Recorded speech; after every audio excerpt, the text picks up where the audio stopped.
You're listening to the Jay Bird Watching Podcast, the official podcast of jaysjournal.com and fansided.com. We are the official ballroom chat for everything Toronto Blue Jays baseball, from game highlights to rumors and all the stuff in between. Here is your host, Craig Borden, with co-hosts Jason Lyons and Liz McGuire. Now let's talk some Toronto Blue Jays baseball. Good evening, Blue Jays fans, and welcome to the All Things Babe Schneider edition of Jay Bird Watching. I'm sorry, I just couldn't help it. He's on fire. So, Jason, Liz, welcome. How are we doing? This is the first week. It's just the three of us in a bit. Yeah, it's been a bit. I don't know. It's kind of nice to be just the crew. We had a wild and crazy week. Was it last week or the week before? I have a time problem with Mr. Todd Stottlemyre, where I almost cried 15 times because we were interviewing a legend of a man that felt, when I was a kid, felt so far away, right? Like all of those Blue Jays, and I lived in a small town, it just felt extra far. So to have the opportunity to talk to Todd, and for him to be such an awesome guy, was super moving. Totally. Jason? Yeah, I mean, it was epic. And I think that one of the things that it sort of started firestorm wise is I seem to be getting better response from some of the Jays on Twitter and stuff like that. So, I mean, it could be a gateway, guest that leads us to more of those 92, 93 Blue Jays. We would love to have that, obviously. But just, some of the insights and interestingly, the thing that I keep seeing guys from this team coming back to over and over and over again is Cito Gaston.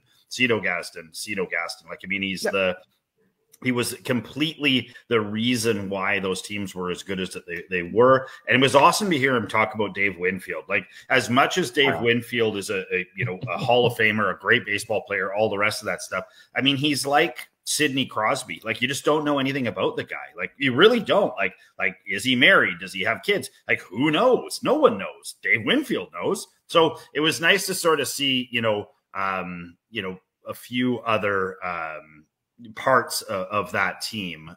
So yeah, totally awesome for me. And as usual, my life is a total crap storm. Other than that, I mean, you got two guys anywhere and everywhere with children. I said it today. I was like, you have too many elite sports children doing elite sports children things, which sounds expensive but fun. It's both of those things. It's super rewarding too. Like, I mean, to see these kids try as hard as they do at the things that they do, makes you proud, and it makes you realize that, team sports and sports altogether, be them individual or whatever you're doing, they're very important. It's very hard to work as hard as you can. And, don't let people push you into a direction you don't want to go. If you don't want to play hockey anymore and you're a Canadian, that doesn't matter. Just go and go ski, go fish, go do something, anything. Just be out there and be active. Yeah. And on that note, I just got to mention the fact that, Jason, I thought it was awesome that you and Todd had that wonderful moment where you both leveled out, that we made sure we put out on social media, that point where you basically owned up to the fact that you weren't the best, dad ride home car after the baseball game, and you guys have found a way to level out with that. And then Todd having some of those stories that we go match up with that. I just thought that was great that you two were actually personally, and I'm sure this is one of the Liz cry moments almost, because she's like, oh my God, he's such a cool guy. So, but that was really cool that we were able to have him on and talk in that depth personally to this group, rather than just being the I'd say one of the best World Series stories I've heard on the flip side of that coin, where he was in the bullpen, warming up for the next inning. Joe Carter hits the home run basically over the bullpen, and he goes, oh my God, who hit it? And he runs down in the field. It was wild. So yeah, super cool. Just your mind. The whole way around. Like, I mean, I like all of the guests that we've had. We've had a lot of good ones over the years we've been together. Not to take away from the Heck or anybody who we do love to see, and please come back, Eric. Anything, and all of our guests. He'll be back soon. I know. Him and I are already talking. I gotta say that was next level. I've had responses from all over Twitter, from all over Facebook, from all over Instagram. It's been amazing. And, we're hoping to get more of this going in. I know as a group, collectively, we are going to try and entertain our following as much as possible. And as entertaining as the three of us are, we know that superstars that have World Series rings are also pretty cool too. So we're going to try and do that. The greatest comment I got. Wants to come back. Yeah, the greatest comment that I got was on Reddit, and it said some guy was like, "Bro, Are you saying you took transformed a line drive to the face to a Todd Stottlemyre interview? I was like, yes, I did. Yes, I did. Paperclip. That's the paperclip to the house. Card. Right? Yeah. And I was like, that's like best Jays fan ever right there. It's like leverage it to meet Todd Stottlemyre. Like, let's go. Mm-hmm. Also, can I make this joke because you were talking about your autograph earlier today on Twitter? I saw. Yeah. I am a PSA marketed. Yeah, I'm in the PSA market, which is the most insane thing. Because I was like, oh, I'll put some of my cards into PSA, get them graded for the kids in my family, right? I don't really care, but it's cute. The kids can have something nice of my face, which is messed up. But I was like. Oh, friggers, they may think that my signature's a fraud. I don't want to get called out. It's me, but they don't know it's me because I'm a nobody. So then, they were like, hey, Liz, I reached out to them and the PSA was like, yeah, we know who you are. Way to go. And I was like, thank you. And then, I got in their database and I was like, do I have to do a form or something? And they're like, no, there's enough signatures out there that we can kind of verify it. And I was like, so for $25, this nobody's in the list. Let's go. To that point, Liz, not to steal Craig's. Let's go. That's Craig's. We could have a shirt. But so I had my first of all of doing this, where a kid walked up, and I'm not lying to you when I say this. A kid walked up to me in a hockey arena and said, "You're the Jaybird watching guy," and I was like, "Yeah, dude, I am." I know. That's good PR. I don't care where it comes from. Even if it's your face instead of mine, I'm fine with it. Everything. That means and the thing is that you feel validated when it's kids who do it. You feel I got recognized by a 14-year-old at a game once, and he just looked at me and said, "You're a Topps card," and I was like, "Yeah, I am." And I was I felt I finally felt the goodness because I was kind of feeling weird about almost dying and being a collectible. But as soon as you're just you're the Jaybird man. You're that's you. I was talking to a buddy about it who is an actor. His name's Dan Payne. He does a lot of Hallmark stuff, and he's been in a couple of. He's pretty famous dude as dudes go.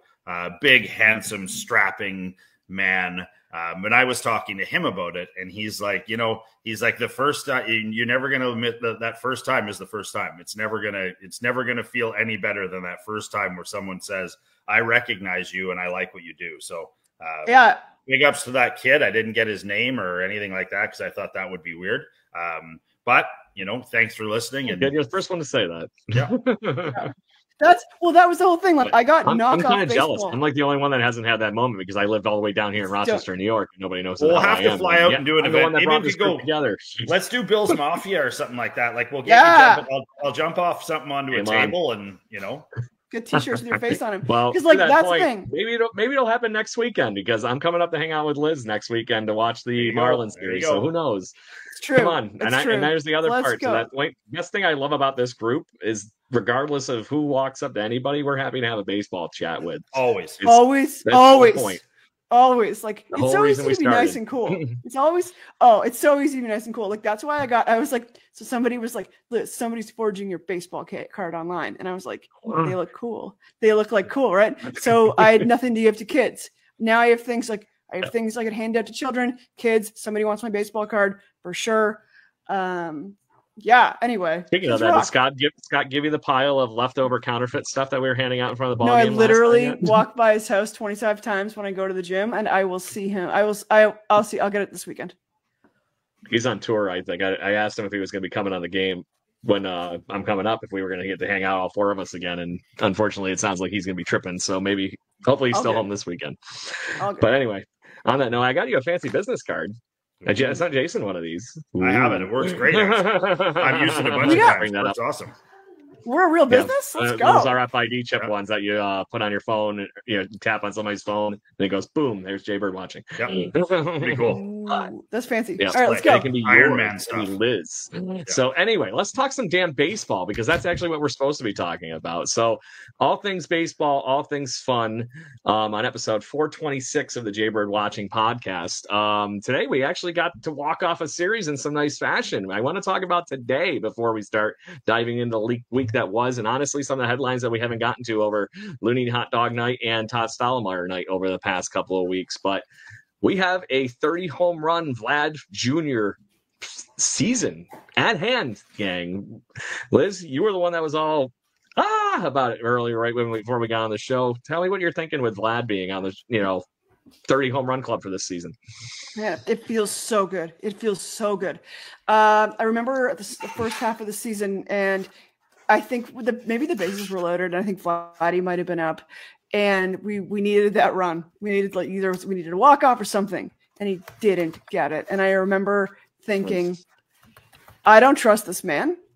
I don't think he can do it. Like, I remember saying, I don't think he can do it. There's something wrong. And I remember straight up bitching to my friends that why didn't our superstar work out? Like, why did our guy just fucking not be the guy we needed? Did it feel like Vernon Wells all over again to you? Yeah, like I felt like it's a Toronto curse, a Toronto curse. And so now I'm so excited because he's the guy I want to root for. Even when Bo was hot, like last year or the year before, Vladdy was my guy. I wanted him forever. He stated he wants to stay in Toronto for his entire career. He's the guy. He's fun for kids. He's fun for me. He's a good time to watch. And so I'm so excited that he's succeeding, but like in such a obvious way. Like he had 2 home runs today. He's just slamming. I love it. Love it. Now, I don't know if you guys know or not, like on the subject of Vladdy. And I mean, I gave Vladdy a really hard time at the start of this season. And he's never really, obviously he's been on fire for the last, couple of months. But did you guys know this? So in the league batting average leaders, he is number 2 behind Bobby Witt. Hits and for the season, he's number 3 behind Witt and Arraez. When it comes to OBP leaders, he's number 3 behind Judge and Soto. This guy is absolutely he's in the conversation for MVP. And I was just looking at this, and I don't know if you guys realize this or not, but the Blue Jays record is not all that bad. Like when you look at the Rays and then Boston, and then you're moving upwards, it's like 4 wins difference between the team that like the darlings of the American League East and the Jays. Yeah. And except bullpen though, my guy. But bullpen. They haven't been good. And so, I think all of this, this whole thing that we've seen over the last couple of weeks, we'll recap some of the games, but I feel like sometimes it culminates itself in a game like today where we have Bassett go 5 innings, no-hit baseball. He hurt himself or hurt his back. Was it Bassett or was it Guz? Or sorry, Gausman. Yeah. He comes out in the 5th inning with an injury, which is kind of, I don't love that, but there's really only 3 weeks. It's near the end of the season. At the end of the day, it just sucks really for the fact that we can't eat innings in our bullpen at all, and now you got that. Except for the kid who came in today. Whoever came in today, it's going to come to me. I'm going to the board. It was what? Oh crud! Dylan Tate. Yeah, made his Blue Jays debut. He had a clean inning, and then of course you put in Genesis Cabrera, and people get hits. So the Jays again looked good, but when you have to use less pitchers, they seem to be okay. The bullpen basically needs to be gutted and redone. We all know that. They've got to spend some serious jack in the off season. But I think that, even Bo, who, is now out again with a broken finger, which again, just speaks to this whole year for the poor kid. But I think that will speak strongly to Bo wanting to stay and Bo and Vladdy wanting to push forwards and actually push for a title within the next 4 years. You've got 4 or 5 real top level teams in the majors right now. And I think based on a lot of conversations, they sort of land at number 5. The other thing from this week and non-Blue Jay related was it was pretty awesome to watch the Brewers celebrate. That's a team that I like. It's a bunch of guys I like, and it was really fun to watch them have Bob Uecker in the Dougie. And then did you see Bob Uecker when they covered him in champagne, and he's like, "I peed my pants." It was so funny. Anyways. The guy's a treasure, man. Oh, but to that point, that's my National League team. I've always been a Brewers fan, and that's still one of my favorite ballparks I've ever been to. And then Canadian Josh Naylor, went off, and Cleveland's in. So. I want those Naylor brothers. I speak about it often. I want the Naylor brothers. Can we quickly, as a team, discuss what the flip happened in the Mariners-Yankees game with Julio Rodriguez? Like, is there any explanation for what he did? And when you base running ever, and when you start to read about it, and you're like, there was a lot of money riding on that game, and you're like, I mean, that's a complete bonehead.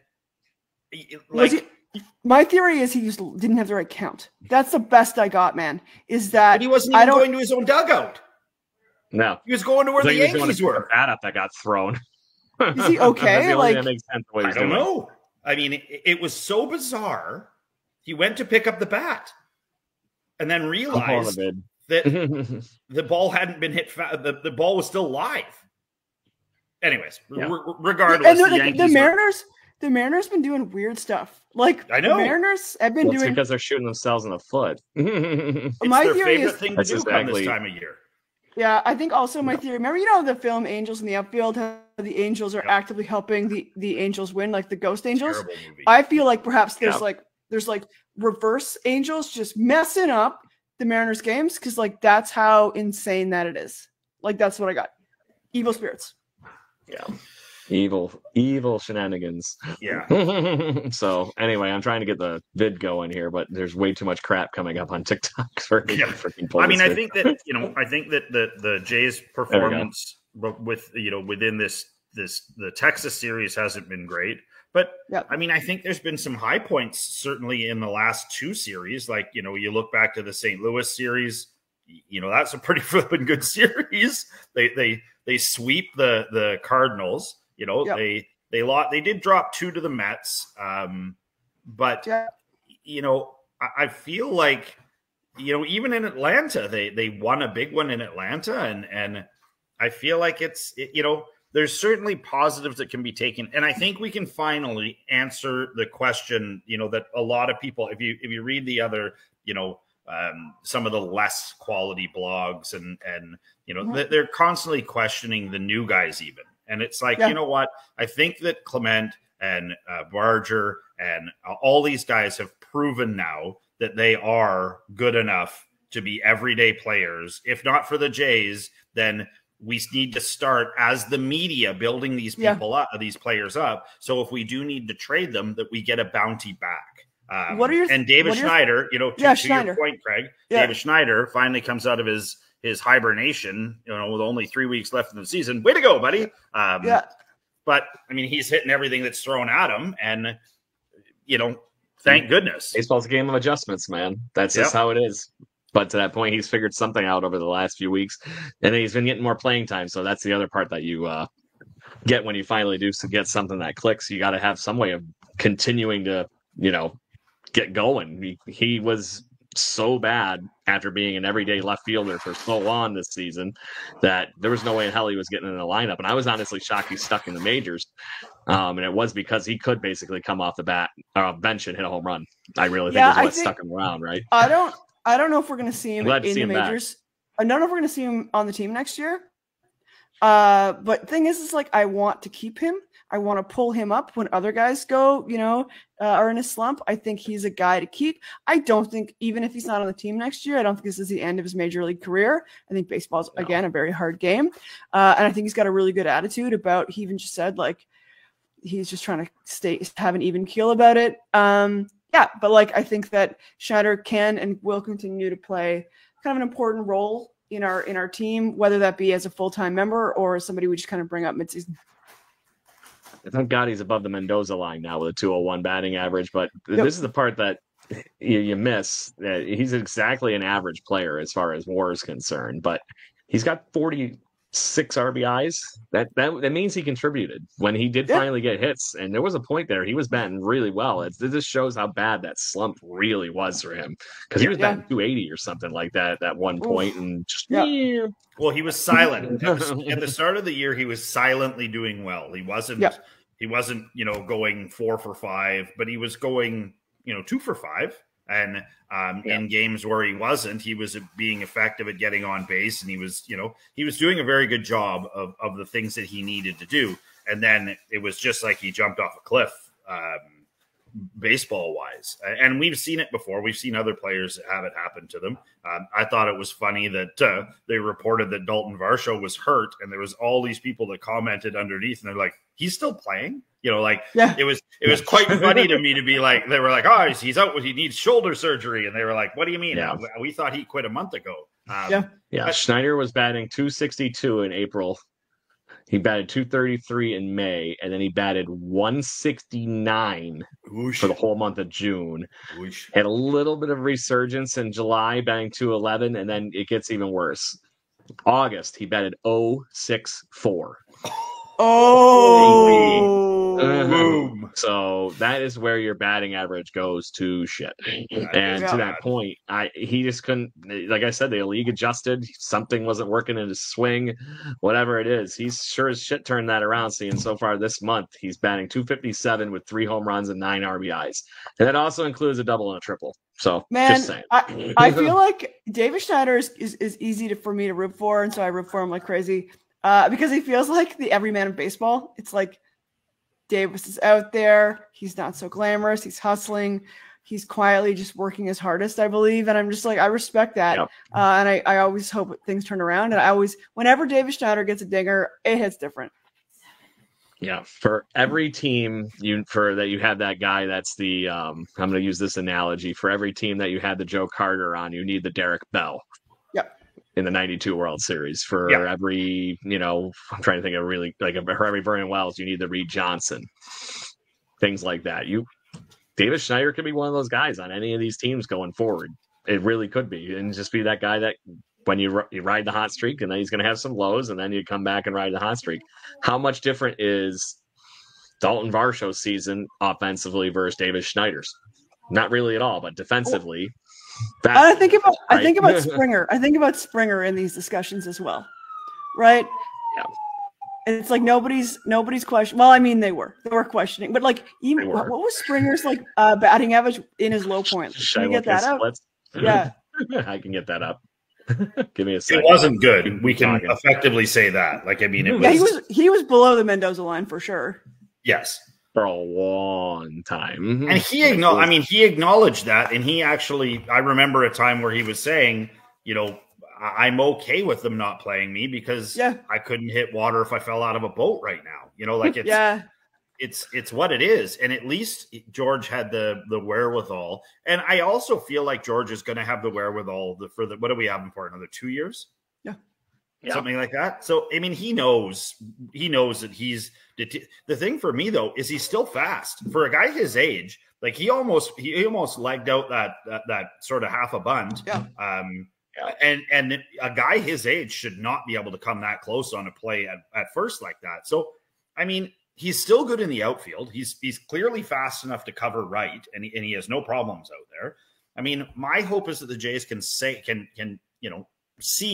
that he needs to bunt a little bit more. He needs to take more pitches. He strikes out a lot, so he needs to take more pitches. But he also has to make sure that he realizes what his shortcomings are and that he plays into his own strengths to allow those 2 years to not be a total nightmare. I think this is really wild because we all remember how rough the beginning of his season was. So I'm going to lay this out, and then I'm going to tell you the tale of two parts of his season all at once. So in the month of April, he batted 211, May 206, June 226, and then he finally found it, batted 274 in July when things got hot. And then he took a complete backwards to that, where he went and batted $165 for the month of August. Now, so far this month, he is batting 292. So It sounds very all over the place, right? His first half and second half numbers so far are basically on top of each other. Because obviously, if you project out his second half season stuff right now, he's got the same batting average right now as he did in the first half, literally within 0.2 points, or sorry, 0.002 points, and he's just short 4 more home runs and about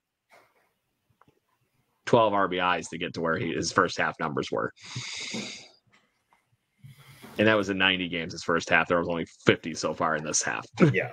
So, because the half isn't really the half anymore.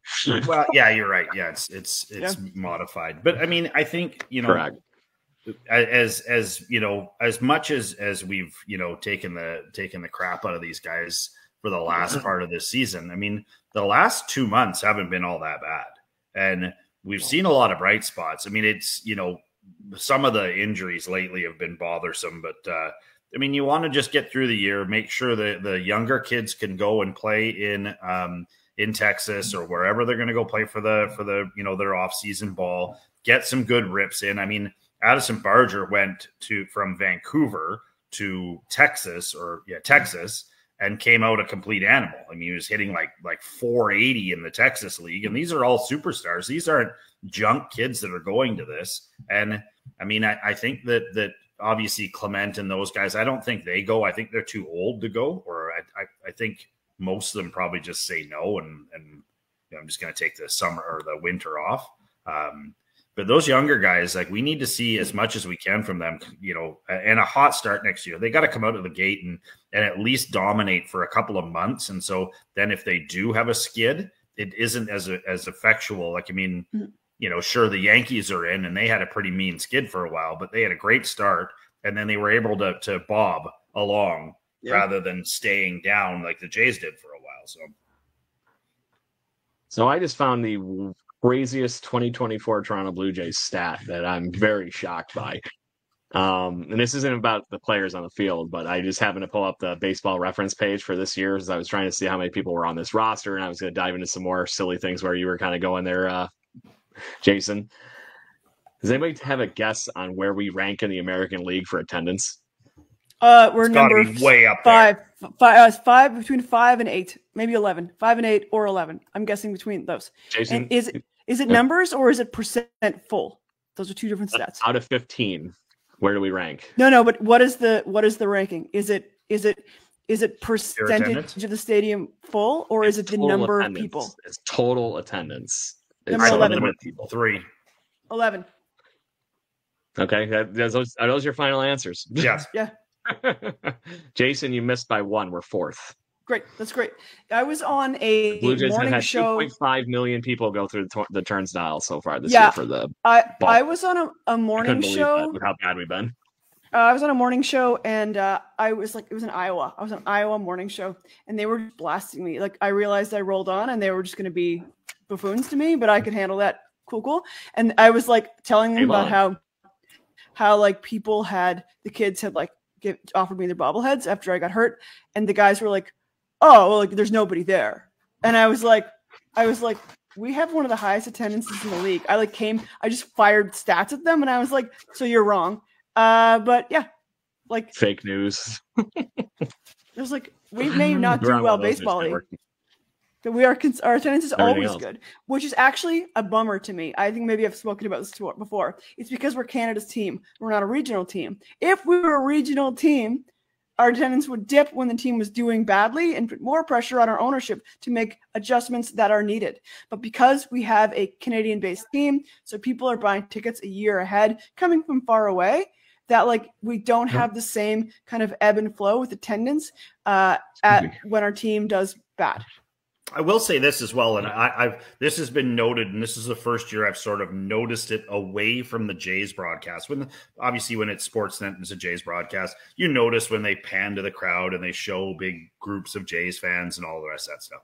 I was watching the Apple feed from a couple of weeks ago that the Jays were on, and they actually were commenting on the Jays being one of the most well-traveled teams behind like the Yankees and a few other, a real select group of teams that travel really, really, really well. Now, I mean, I think that speaks to two things. I think the people of Canada, when they go to American cities, if they know they're going to go to a baseball game, even somebody from Vancouver, Saskatchewan, Alberta, they probably take something Blue Jays related, or they buy something Blue Jays related because they know they're going to go to a Jays game. Yeah. That being said, I also feel like there are a lot of Canadians down in the States who manage to stay as Jays fans because they live in cities where there is Major League Baseball. So you can, be in Houston and go to Astros games. And when the Jays come, you throw your Jays gear on and da-da-da.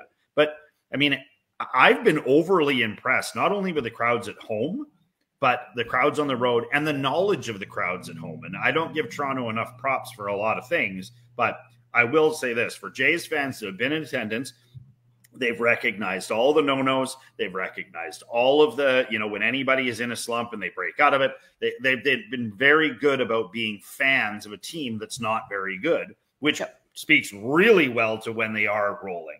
Like when they're rolling, it'll be impossible to get tickets. It'll be like it, like we want it to be. You want it to be that busy in the stadium. You want it to have a buzz and a hum. And like the Vancouver Canadians' final playoff games, the last two here before they went down and lost to Spokane, unfortunately, they were complete sellouts, with them allowing people to stand in areas that they've never let people stand before because there was like an extra 1,000 people that wanted tickets. And so I feel like there's a surge of baseball right now in Canada. The Jays are taking advantage of that. And I mean, hopefully like we teased over the next couple of weeks here, we're going to get some of these young kids that are going to showcase for the Jays this week and for other teams.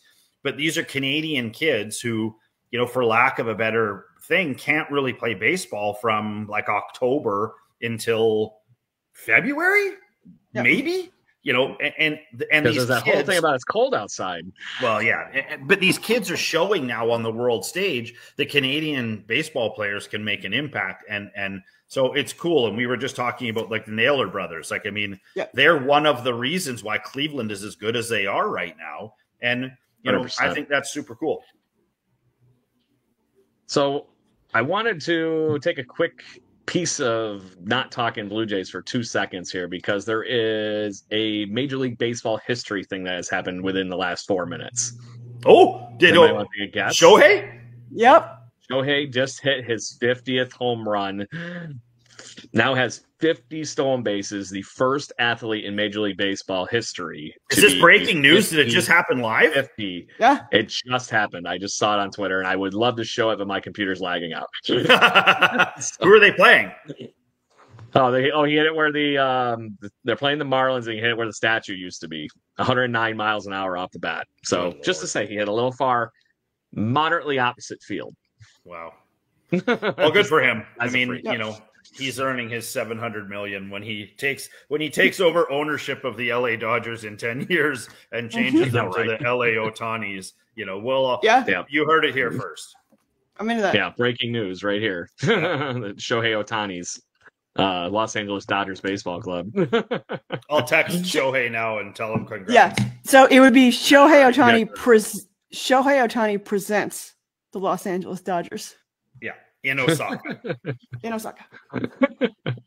They'll be like the California Angels of Anaheim. Yeah. But no, that's really cool. I as much as being the what turned into Planegate and all the other stuff, that is cool for baseball that Shohei has done something on that crazy level. So where does he go from here is my first question, because now he's been pitching again on the bullpens and stuff like that. What the hell does his season next year look like if he's able to? I don't think you end up being a 50-50 ball player again if you're going to turn around and play on the mound and hope to be a good pitcher, which he is all over again. But this is just wild, because he was a good pitcher and a great home run hitter last year. Now you talk going even more wild next year. I don't know what your guys thought about that whole thing is, or do you think there's got to be a regression there at one end of the ball? I don't know. I'm not making any predictions with this guy. He's just such a unicorn. I don't know. Here's something, and I don't know if you guys saw this. I kind of threw this out into the ether this week. So there's never been a player to DH and win an MVP. It's never happened. Paul Molitor won an MVP in the playoffs, a World Series MVP as a DH. David Ortiz was, talked about as the MVP a number of times, but it's never been given to a non-position player. Now, here's my thinking. Ohtani has done something that very few, super rare. 50-50 is as rare as it gets. Right. It's something to be celebrated and all of the rest of it. He's not the MVP. It's just the truth. He's not Acuna. There's guys out. He's out. Yeah, I know. You know what I'm saying? Maybe Aaron Judge. Aaron Judge is in there every day playing. He's crushing home runs. He's playing really well on the outfield. I just think it's really hard to give the MVP to Ohtani when he doesn't play a position. And people will probably thrash me on this, but I don't care. You're not the only one saying it. Yeah, the odds are in favor of Shohei Ohtani, but there's two other ones, which this is where I think you have to give it to Shohei Ohtani. The next two closest quote-unquote MVP candidates, according to the odds on, funny enough, the same place that we're going to talk about later, Underdog Sports. Francisco Lindor is the next closest. And where's Bobby? He's 700 points over. Right. Lindor, that's actually who I meant. Where does Bobby? Sorry, I know it's separate, but where does Bobby Witt Jr.? He's got to be just underneath that. Compared to that, okay. Bobby Witt Jr. is just underneath Aaron Judge, followed by teammate Juan Soto. But it is actually not a much closer race according to the AL MVP odds. If you look at it on whole, plus 1,000. Bobby Witt should be the guy who's in consideration more than Bobby Witt is third in slugging. He leads in runs. He's fourth in OBP. He's leads batting average. He leads in hits. Yep. He's doing more for his team than the other guys. The other guys are home runs help your team unless, of course, it's a 12-0 game and you make it 12-1. But to have Bobby Witt mentioned in all those different categories, of which Shohei is in 1, 2, 3, 4 of them. Bobby Witt is in 6 of those. So, I get it. I get where people, talk about it. But if you just looked at that, what I was just looking at, Bobby Witt is performing better than Shohei Ohtani, and he plays shortstop. Yes. And his name is Bobby. I just want to straight up be that's it. Baseball name, Junior. Bobby Biden Jr. And that's a baseball name. Yep, it is. Yeah, he's a baseball player. But if you were looking at the statistician fund that it is, Sabermetrics in Major League Baseball, Aaron Judge is a 9.8 WAR right now. Jesus, because he plays center field, and he is having an Aaron Judge season. How do you not give it to him? How do you give it to a guy who walks up 3 times a game, and if the pitcher's stupid enough to throw it down Main Street, it goes out of the yard? Oh, you mean our pictures? Let's not talk about Yena Cabrera and his terrible view of the strike zone. But hold on, I gotta correct Jason here. Yoenis Cabrera wears these chains though, and the way they sparkle. Yeah, swing. There it is. Bling bling. Start a jewelry store. He's been doing well, better. But let's go. Yeah. Sorry, Genesis. Oh, by the way, I forgot to tell you. Next week, no, I'm just kidding. Oh, gee! I heard a rumor that Yoenis Cabrera is quite a sassy man. That's the rumor that I've heard. He's sassy. Mm-hmm. Does he have Riz? I was honestly shocked he didn't get. I was honestly shocked he almost didn't get thrown out of the game the other night because he was shouting at I forget who at first base after he walked. Yeah. So I don't know what Riz is. I don't know, but I'm sure he's got it. I got nothing. Is he possibly a Sigma Skibidi toilet? That's also something I hear. Oh, I was like, Jason, why are you scatting, my guy? You good? Okay. No, this is what kids talk. This is kid talk. See, this is why we have to have the kids on next week. But they were supposed to be on this week. We got to learn all the new slang so we can talk about all kinds of stuff. It's awesome. I want drip, and I also want a drip report from the kids. What is the drip? I want what is the drip? Aria sliding mitts. Yeah, I want to hear what the drip is. I got to get a graphic made up. My kids can tell you that. Yeah, I want the drip report because I've never had somebody so interested in various jewelries as my 15-year-old baseball playing nephew.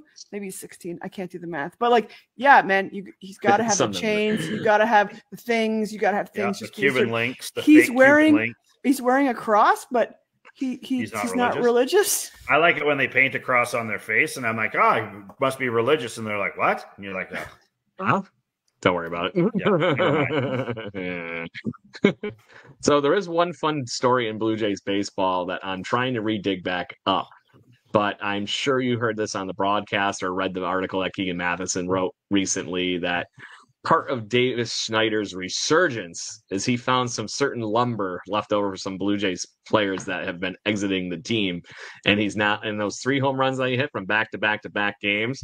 So I think Keegan's exact words were the traveling, what was that? The traveling sisterhood of the, No, it was it was the brotherhood of the traveling bats. Something like that. But it was a play on the sisterhood of traveling pants, which I always have time for. I love traveling pants. Thank you. There we go. Yes. My daughter wasn't right age, I guess. Traveling pants slaps. All right. So yeah, it was Danny Jansen's bat. I'm gonna ask Jason this question. Is it just a thing of feeling different, or like is it just like maybe a different bat length he was like never tried before?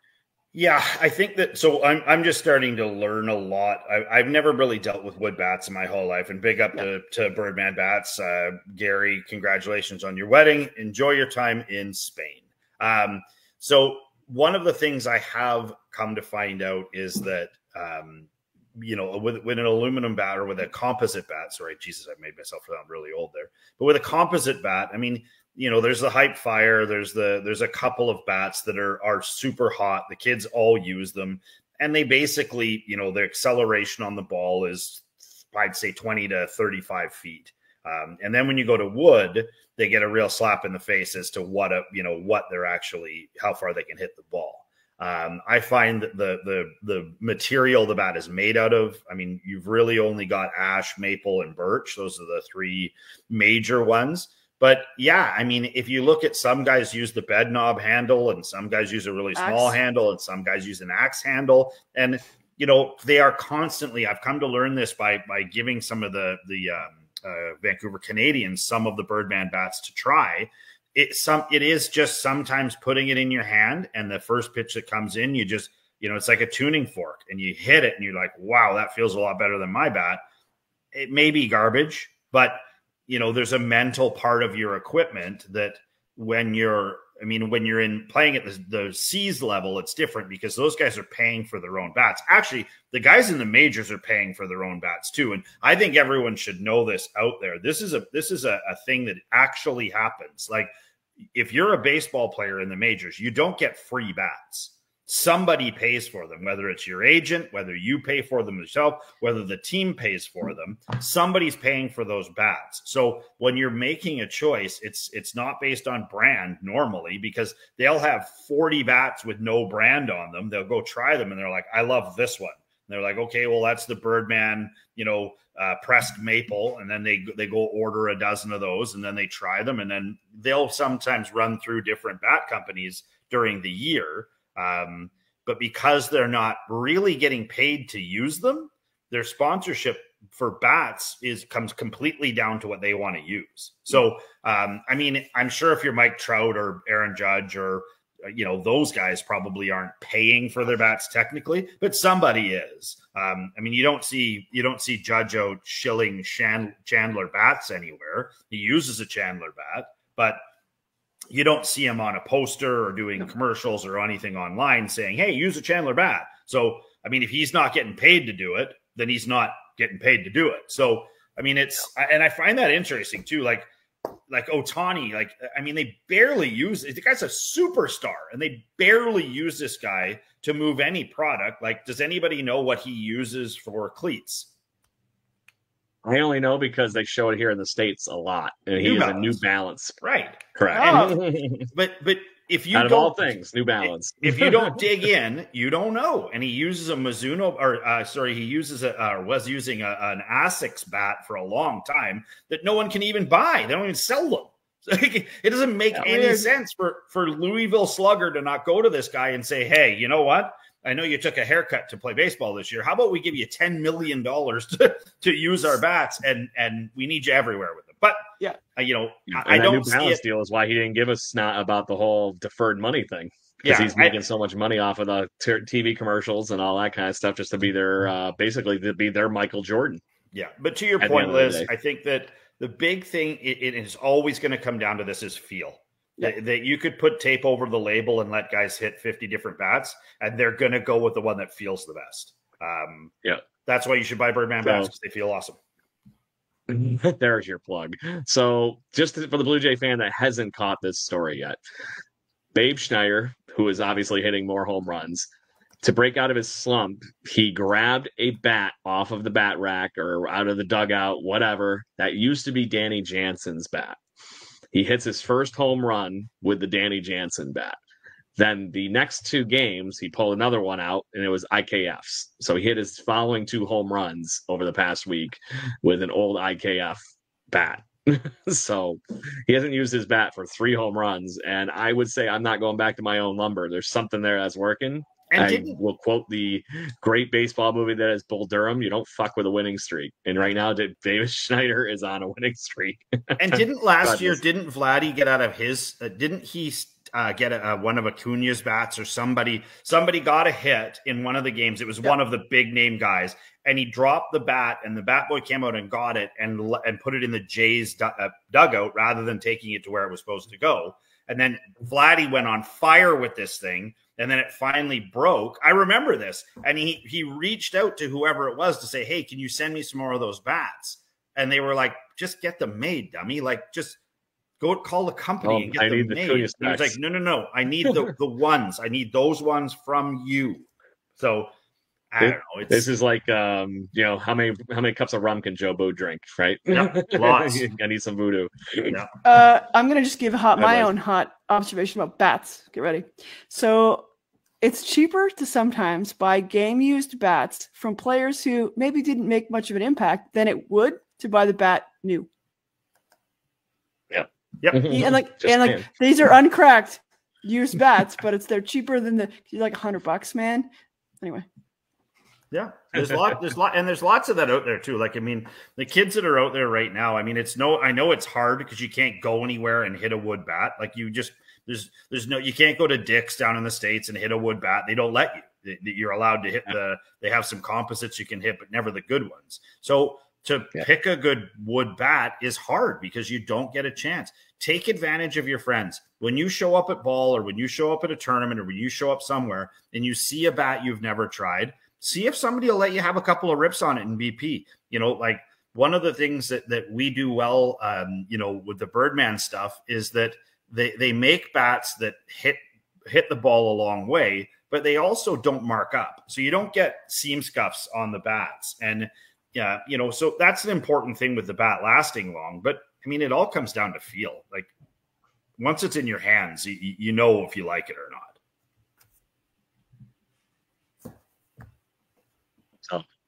I don't know if either of you watching the chat, but apparently you have a fan from afar, Liz, because somebody said, "Hey, is that Foul Ball Lady?" Hi, what's up? It is. Yes. This is Foul Ball Lady. I have a lovely dent in my head, but we're staying positive. And a proud member of our wonderful team here, third partner on the show. So hopefully, I like the way I'm trying to rebrand his Topps card. Like, there you go. Unearned Topps card.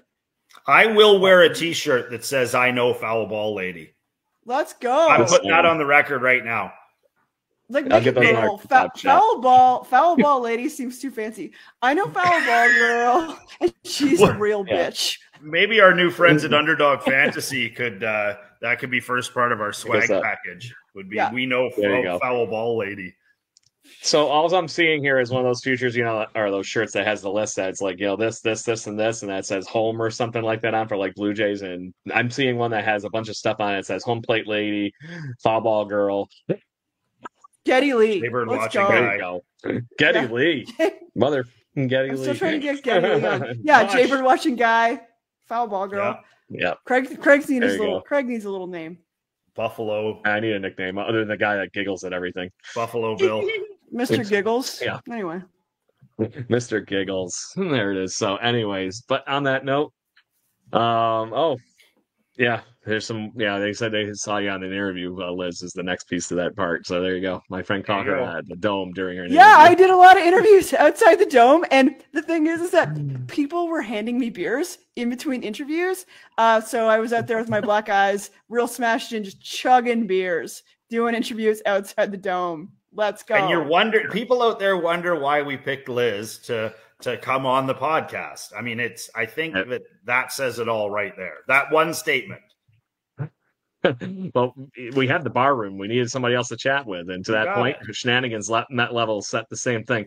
But we actually finally got a real question from Tanias 35. Hey, a perspective question. Do you appreciate where the Jays are not be in the position that the Mariners are in right now?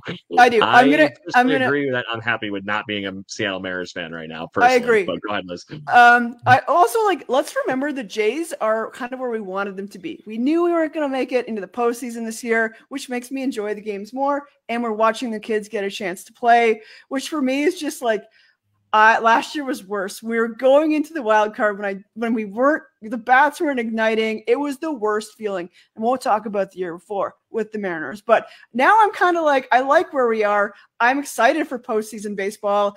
I do have my pick, but it's people won't want to hear my pick. But it's the Dodgers, and everyone's mad about that. Anyway, and I'm pumped. There you go. Yeah, so, Mr. Lyons, what do you think? Well, I mean, I think that we expected more of the Jays, a year ago when we started talking about this year, and then I think we had our highs and lows. I mean, I think that as a person from Vancouver that doesn't really like the Seattle sports teams, I mean, I really like what's happening down there right now, and it seems to be their MO. It seems to be, they did catch the Jays a couple of years ago sleeping, and, same with Minnesota. But I will say this. I do like the fact that, like Liz says, we've got a lot in the cupboard right now. And I feel like properly used, I think that the Jays can go on a pretty significant run. Again, properly used. I think we need to heed the advice of our good friend Todd Stottlemyre and find our Dave Winfield. Again, there's another good shirt. I agree. Dave Winfield. Yeah. Find my Dave Winfield. That's almost that. It's very Bowden Francis. What was it? Trust your shit. Let it eat. Yeah. Did you guys see him getting interviewed? And they were talking to him about this season. He's like, oh, come on. He's like, I don't want to talk about this season. He's like, I think next year I can be a person that goes every 5 days and does this fairly regularly. He just oozing confidence right now. And I love that he talks about meditating and doing other stuff that very few guys out there would, players would say, this is what I do. So, he likes Sage in the clubhouse. He likes Sage in the clubhouse. He needs to grow a little bit of hair back, though. He looks rough. He looks like every man on Queen Street. He looks like every Toronto man's on Queen Street. Like, my thing was this. So I tweeted how did you out. Find him then? I tweeted out the picture of him on the bike when he was leaving the Dome. Yeah. Which has caught some fire there. My thing is, buddy, I need you to wear a helmet. I need you to. You know what? Like, that's his life choice. You can't make him wear a helmet. No, I can't. But it's don't put baby in a corner. Nobody puts baby in a corner. For my baseball team, I'm like, come on, man. For the Jays, like, come on. Too funny. Liz is ready to have the non-football activities part of the contract be all set. So, Jason, I know you have a hard stop coming up here in a few minutes, and seeing we do have a new sponsor on the show, I want to make sure we give them some time, and I thought it would be fun to use some of the, I'll say, discretionary funds that we were provided to make our first bet as a group. So I pulled a game for this evening because it won't let me go a day into the future. So if anybody hasn't heard yet, we're linked up with Underdog Fantasy Sports. Yes, we're those shills now that are going to 100% join Major League Baseball in the non-traditional Pete Rose fashion and jump 100% into sports betting. And here we are. So the question would be, as far as these are the prop bets for this evening. We have Brandon Pfatt's going to be on the mound tonight. Corbin Carroll's obviously been on fire. We got the Brewers playing the Arizona Diamondbacks, and this is a hell of a matchup for this evening. That's kind of why I thought it might not be a bad idea to talk some playoff implications here, regardless of the fact that, Jason, as you mentioned, the Brewers are in. Yeah. So I'm going to take a vote from around the table here. I would say I like the action that's on Jackson Chourio for total bases, maybe, but I'm going to ask you two what you guys think out of those four guys right there. What's Corbin Carroll got there? Corbin Carroll is eight fantasy points, higher or low, a home run, more than higher on two total base. He needs two total bases basically, or he's going to have a hit, a run, or an RBI, some combination of those two things. Well, I don't mind that. Total bases, the 1.5 total bases for Corbin Carroll. I don't mind that at all. I don't have a problem with that either. What do you think, Liz? I got no problem with Lock that. it in. Jason said. Oh, those bastards! They killed it. I can't even do that one. Apparently, too many people took it. Oh, okay. Want to take that same bet with Jackson Chourio? Yeah. Love Chourio. Yeah, Jason. There we go. So we'll just lock that in, and this is how easy it is. Let's go. Apparently, as long as you don't find the bet that is already locked out. Yeah, locked out. Yeah, big thank you to Underdog Fantasy, and we're happy to be part of the team. And it's as you guys can see here, it's a pretty easy site. It's easy to use, and it makes it fun.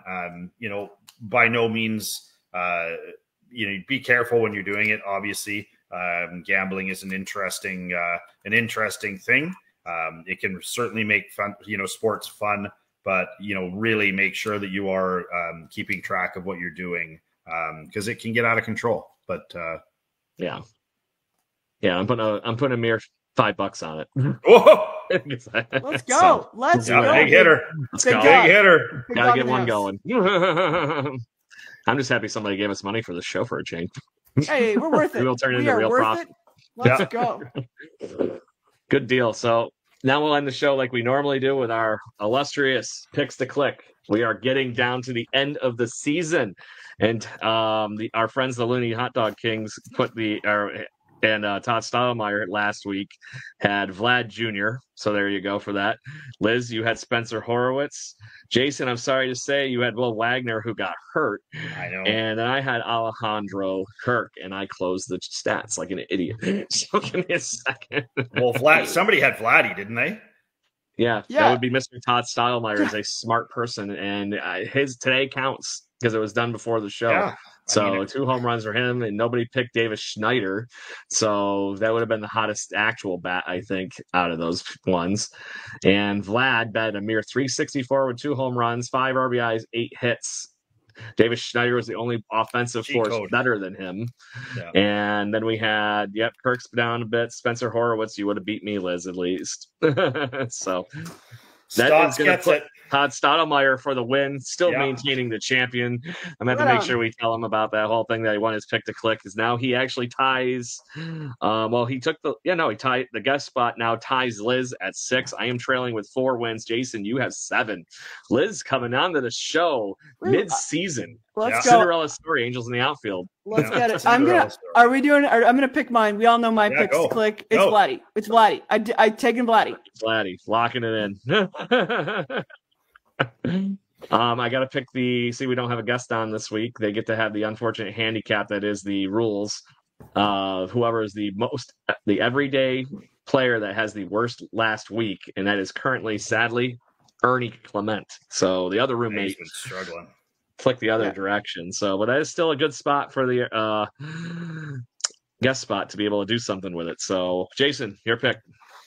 I feel like I'm going to take George Springer. Oh, I like that. Feeling a Springer dinger coming? Yeah, I feel like there's a Springer dinger on the way. There you go. I honestly, I know who I want to pick, but I don't know if he's going to play enough over the next week. Follow but he played your a heart. lot this past Follow week. it. And I'm sure everybody's noticed that from our account, I've had a Man Crush Monday going on Nathan Lucas. Love the guy. So I'm thinking I got to do it. Take a chance. He's such a babe. Such a babe. Yeah.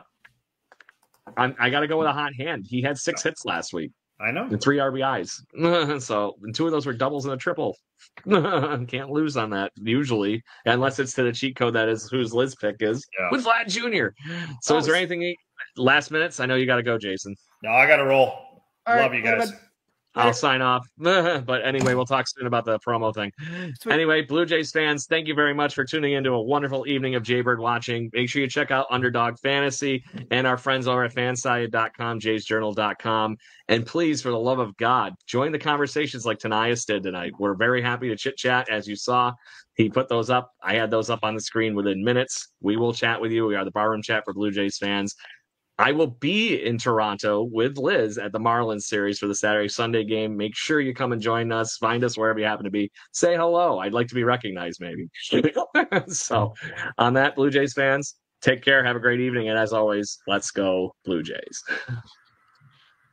Thank you for listening to the Jaybird Watching Podcast. Please follow us on Facebook, Instagram, Twitter, Twitch at BirdwatchingGC and our YouTube channel. If you want to support the show and get extra content, please consider joining to our Patreon at patreon.com/birdwatchinggc. Go Jays, go. Woo!